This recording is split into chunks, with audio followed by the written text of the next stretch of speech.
Patay na nang matagpuan ng isang banyaga na ilang araw ring nawala sa Boracay. Tad-tad siya ng saksak at walang saplot nang makita sa isang abandonadong simbahan. Narito ang aking pagtutok. Iniulat na nawawala sa isla ng Boracay nitong Lunes, March 10. Ang 23 anyos na si Micaela Mikova, turista mula sa Slovakia.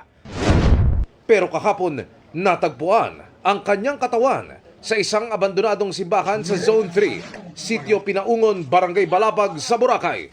Talagang luma na simbahan na sira-sira na po. Hindi po siya mapupuntahan talaga kung hindi mo sasadyain, talagang masukal po siya. It is a place na hindi po pinupuntahan ng mga taga Boracay usually. Wala pang resulta ang forensic investigation kaya hindi pa matukoy ang sanhi ng kanyang pagkamatay.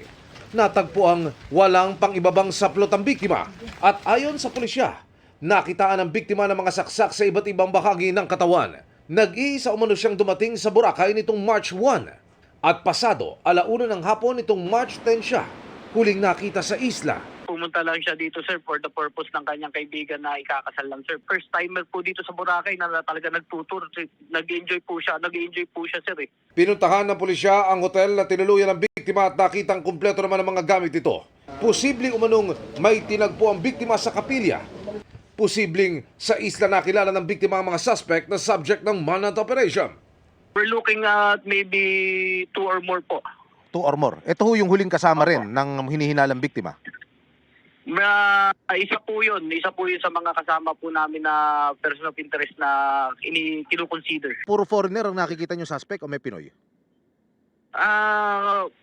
May Pinoy, sir, tas may foreigner po. So, talagang hinahanap po namin yung mga individual sa may point of contact po siya. Opo. Yung talaga nagkaroon po siya ng interaction. I really cannot divulge pa po because I believe that the perpetrator is still in this island. Nakipag-ugnayan na ang pulisya sa pamilya ng biktima, pumayag na raw ang mga ito na isailalim sa autopsy ang bangkay. Sa tala ng Malay Municipal Tourism Office, nasa mahigit 40,000 ang dayuhang turista ang dumating sa Boracay noong isang buwan. Umaasa silang hindi maapektuhan ng pangyayaring ito ang turismo lalo pat parating na ang tag-init.